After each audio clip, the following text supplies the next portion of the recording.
And it's Nina? There we go. Yes, my name is Nina Sved. I'm the head of marketing at LAAIMPA, and I'm the one usually conducting interviews with these talented people like you. Uh, I Very would nice to like, meet you. of course, same here. Michael, I would like to congratulate you on winning the Best AI Character Award for your AI film, The Trade.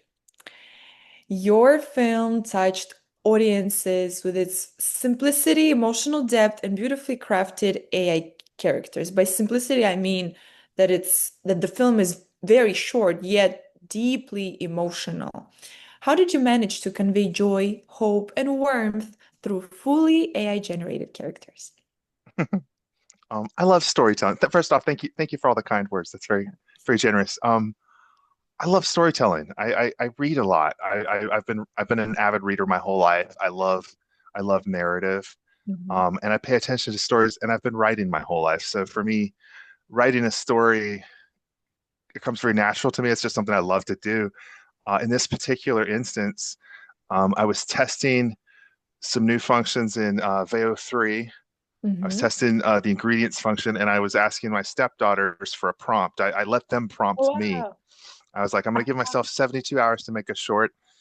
I was like, what will it be about? And my stepdaughter, India Jane, she's 4.5. She says it has to have a robot. And my stepdaughter Lily, who's 8, she said, it must have a dog.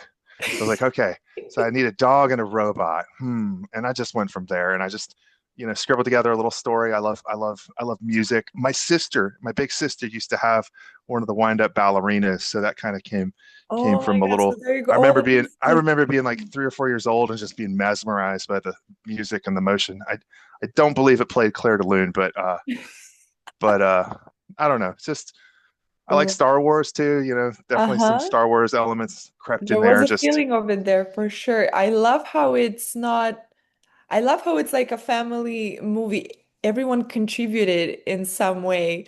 That is so beautiful. We should have had your daughters here. Look at them. Wow, so creative. So the idea for the main characters in the trade came from your daughter's imagination. Is that correct? I was prompted a dog and a robot, so I knew Mhm. I had a robot, and I was like, "Where's this robot and what's it doing?" And I just kind of I explored some ideas, and I came up with the alien market and the alien character. Just sort of happened from just I was like kind of prompting. I was like, "What does a I knew my robot needed a battery for its dog. So I was like, Mhm. what is an alien battery trader look like? So I started exploring that idea, and that's where that character just sort of evolved, and some of its design changed once I started prompting it. It ended up needing a different shape. The original mouth was different, but the lip sync was failing. So I kind of worked with it as I developed the video generations. But Beautiful. It gave me a little bit of Star Wars, a little bit of mhm. Valerian. I don't know if you've seen, Sure, I don't yeah, know, yeah. a little bit of um, one of the Avengers movies. They were Hmm. also trading Guardians of the Galaxy. There you go. Sure, yeah. So it gave me like a little bit, but it's off there. It's off there.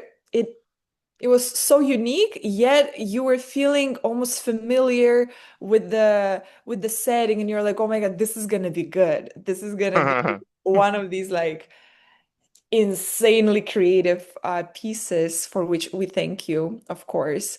Uh, for me as a girl, I had a ballerina box too. So when I Oh saw yeah. that, I was like, I wonder if it had a special meaning for the creator, or was it, a symbol of some sort? Please tell me more about this. Um, I felt like the alien trader. Like he was so excited to have that thing. That's how I felt as a 3 year old. When my sister had it, I remember just feeling like, oh, this is so cool. And the music, I seriously, I don't remember what music it played. That was a long time ago, but I remember the magic of it. I've always loved figurines and little small miniature things and anything that moved. I'm obsessed with puppets and stop motion and all kinds of miniature fun things. So for me, music to me, anytime I'm working on a project, usually the first thing that comes to me is the music. Like I'm like, or the sound. Like I can hear a movie before I can see it sometimes. Like I like can hear the ambient noises of the places, and I sometimes get attached to maybe not necessarily a specific piece of music, but a style of music. Wow, I see. No, definitely music plays a key role in us developing these feelings, deeper feelings while watching the movie or a short film. And the mimics of the character as he was playing it was something so magical. It was almost like a grown up, seeing something that was lost many, many years ago. We know that this character was probably not living when the ballerina box was created or was appropriate for the age. But his smile, did you use, what sort of tools did you use to make it so realistic and so genuine?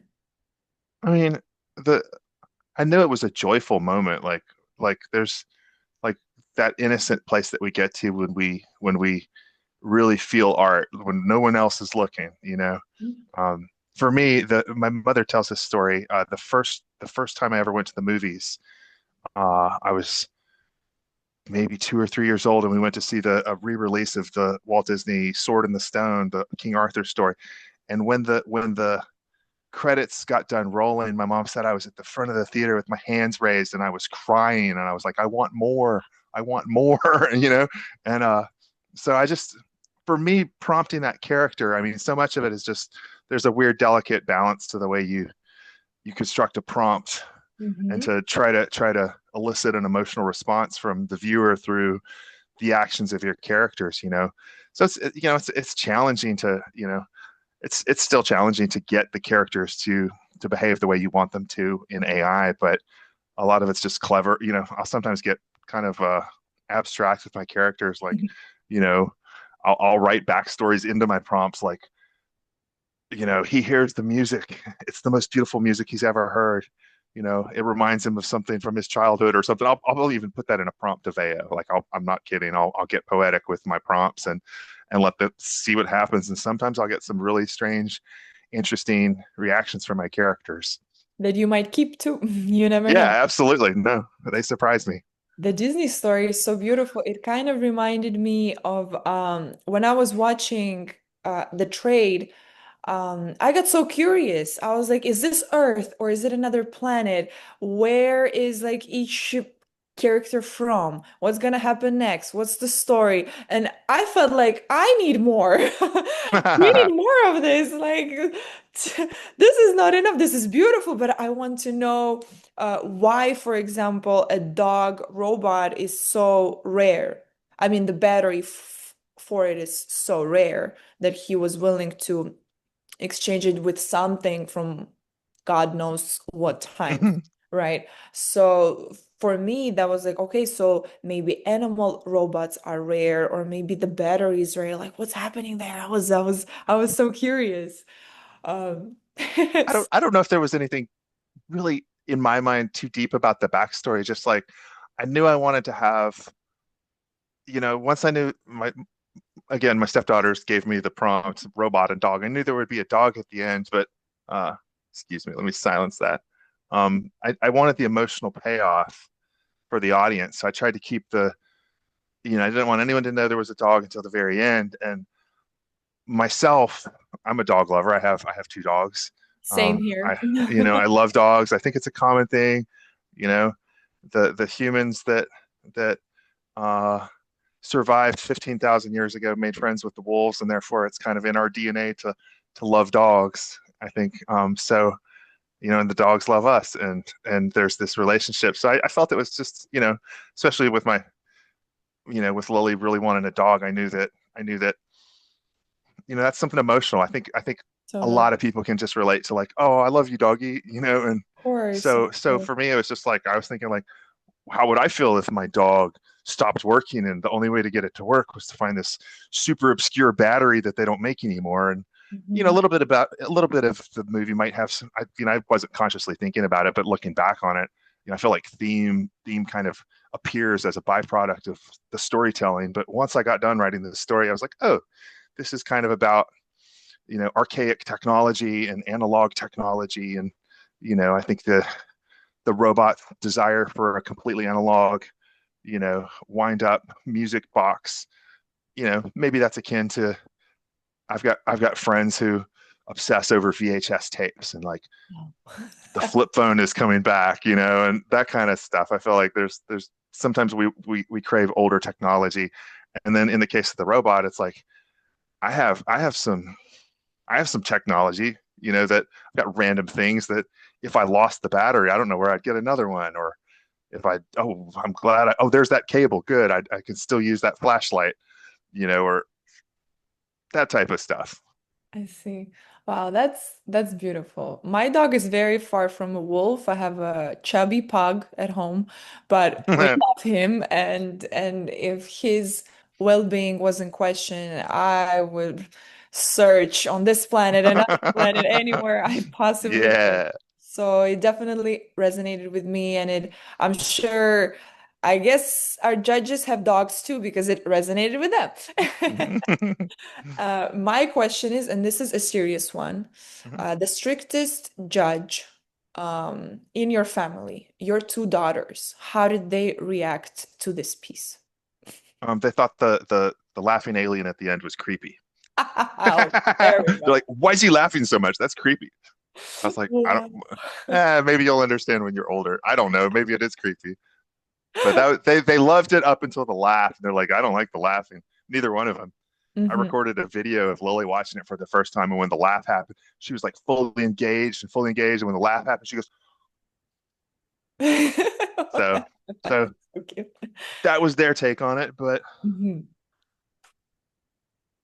I see. Well, our judges found it sweet, found it deep and emotional, and we loved your piece. Last but not least, after winning Best AI Character, how do you see the future of your AI characters in storytelling? And can we expect new stories from this world, or maybe from another one, or maybe another imaginative story from your daughters? okay, so again, thank you so much for all the kind words and for this interview. Regarding new stuff, I have a slate of projects. I write incessantly. I think I've Uh-huh. written probably 80 pages of script in the past month, since mid-December. I've written. I have a short that's sort of a Spielberg style UFO story with young Boy Scouts in the 1950s I'm working on. I have a coming of age 90s road trip movie. Um, on January 1st, I released to my LinkedIn account a short called Nashville Payphone, which is a 8-minute long, sort of it jumps through four time periods: the 90s, the early 2000s, the late 2012 up to modern times, watching the evolution of this young couple turning into 40 something year olds who are divorced and raising a baby together. So just interpersonal drama. So that Uh-huh. one's definitely not sci-fi. But that one I posted. It's got a nice. It's a long movie. The trade is very accessible. Nashville Payphone is very long by AI standards, 8 minutes of just human beings Wow. talking to each I'm other. gonna But need a lot of popcorn for that one. okay, no, but it's on my website, michaeleng.ai, and also on my LinkedIn account and Instagram. And I am currently developing a micro drama, well, more of a micro action film. I have a trailer that I made a while back on my website, YouTube, Tai Chi Robot, but I'm developing that as a micro series. I'm almost done with episode one, and I'm going to push out episode two and three before I start releasing them. I want to have a little back catalog so that I can keep episodes Wow. coming out as they go. I have it written out into a 30 episode arc, but Tai Chi Robot is the story of a young girl in probably about the year 2060. She lives down in New Orleans, deep south, and she has a robot that is skilled in kung fu and tai chi that helps protect her while she goes on a mission to find her long lost father, who's been abducted by the syndicate and forced to use his technology and his expertise as a scientist to build robots for the Underground Fight League. Blah Whoa. blah blah blah. So Looking that's what's in forward work. to That's what's in that the work right now. one. Wow, Tai Chi Michael. Robot, I'll be probably putting the first episode out probably within the next few weeks. Wow, amazing. Wow, so much creativity and so many hours in front of the computer are Mm. ahead of you. Oh, But and yes, that's true. from the face of LAAIMPA, I'm sure everyone will agree. We would love to see more of your Mhm. submissions. We're looking forward to those. And we would like to thank you once again. Congratulations on this well-deserved recognition. And thank you for taking the time to be here with me today. Thank you so very much. Of course, thank you, Michael, and have a wonderful day. Say hi to your daughters. They did a wonderful job. I will. Yes, I do. All right. Have a good night and thank you again. You too, of course. Bye bye. Bye bye.